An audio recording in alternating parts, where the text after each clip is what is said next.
For the best experience, put on headphones and write a comment, where you are from, and what time you are watching the video. Don't forget to subscribe. I never had a particular fondness for art, but sometimes fate tosses you an invitation to an exceptional gallery. The promise of free food, sophisticated women, minimal security, and pricey artworks was simply too tempting for someone like me, a seasoned trickster. My plan was straightforward. Stroll in, grab whatever art I could manage, charm an artsy lady, and then waltz right out. I envisioned cashing in the art at a discreet pawn shop in Utah and living a carefree life in comfort. But, as is often the case, things weren't destined to unfold that easily. I should have anticipated complications. Upon entering the gallery, my first impression was the striking emptiness. There was an unsettling silence, and no sign of anyone preparing the art. The walls glowed a bright red, forcing my eyes to adjust. 7 sculptures stood proudly, leading my gaze toward a vast white canvas at the end of the room. None of the sculptures were protected by glass or barriers, which should have sent alarm bells ringing.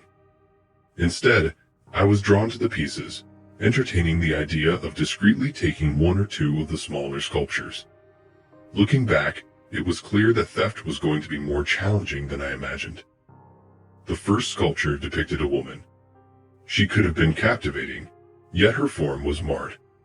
Surgical scars and signs of violence marred her body, while pale purple makeup clung to her skin and mascara streamed down her cheeks.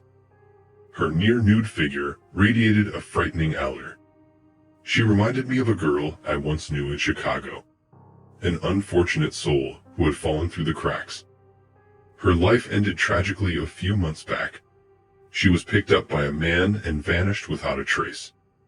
A real loss. She had so much potential. The second sculpture portrayed a portly man, similarly marred by surgical scars. They hinted at a failed weight loss operation. He seemed to be bursting at the seams, and a greasy substance dripped from his wounds onto the floor. Looking at him, I saw a reflection of myself. I had been called overweight before, and while maybe I had never reached his extreme. I had my moments of taking food from those in need, indulging in whatever was available. Perhaps that rotund figure bore more resemblance to me than I was willing to admit. The third sculpture was even stranger. An elderly man, grotesquely bloated, adorned with a crown and jewels, but with most of his riches concealed within his own body. He was cut open, treasure stuffed into his innards like a twisted piggy bank. His skin had a sickly golden hue, and occasionally, it seemed as if the gold bled from his wounds. There was something almost comforting about this piece. It felt like a glimmer of hope that I could reach inside and plunder his riches, stealing away from my troubles. The fourth sculpture depicted a gaunt man, legless, with his torso twisting into an odd withered tail. Propped against a chair, he stared blankly into space. In his lifeless form, I found an unsettling parallel.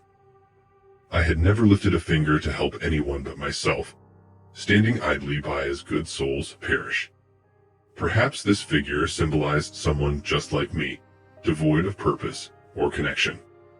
The fifth was an unusual creation, possessing enormous eyes that seemed to search for recognition among the other sculptures. It appeared to lack a distinct form, instead embodying characteristics of the other pieces. Its existence seemed defined by a longing to assimilate into what it observed. I felt an uncanny kinship with it. Throughout my life, I had often gazed at the wealthy with envy, which likely fueled my desire to take from them. In my mind, it was proof that I was superior, leaving them impoverished and damaged in my wake. The sixth sculpture was perhaps the most off-putting. It bore a resemblance to me or someone I might know, marred by grotesque disfigurements. Painted a vivid red, it appeared to ooze from numerous wounds. This piece was a stark warning. Its jagged body was embedded with blades and nails jutting outward, making it impossible to seize without inflicting harm. Strangely, this one also mirrored my nature. Throughout my life, I had often resorted to violence to secure my advantage. Partners who crossed me often ended up worse for wear. In a moment of clarity, I recalled a name. Jimmy from Boston. My betrayal of him had been swift, a razor cutting his throat, leaving him hanging lifeless on the wall as a grim reminder of my ruthlessness. He got what was coming to him. After all, trying to snatch a fair share and then threatening me was a foolish gamble. The final sculpture stood apart from the rest. It depicted an attractive man cast in bronze, lacking the horror found in the others, except for one significant detail. He looked exactly like me.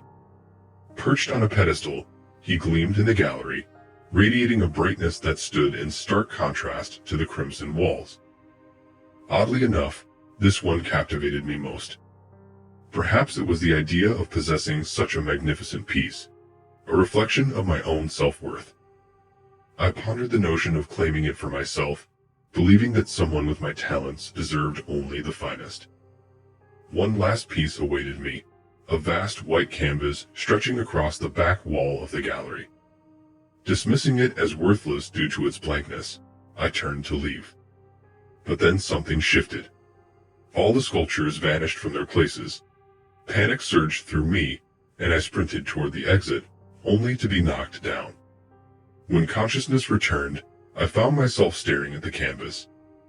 As I turned my gaze, the sculptures began to approach me, and in that moment, clarity struck. I had become the final piece of art, a grand mural crafted from the sins of my life. Now I lay here, fragmented and exposed, an emblem of all my wrongdoings. No divine presence can hear my cries for forgiveness, no matter how fervently I scream.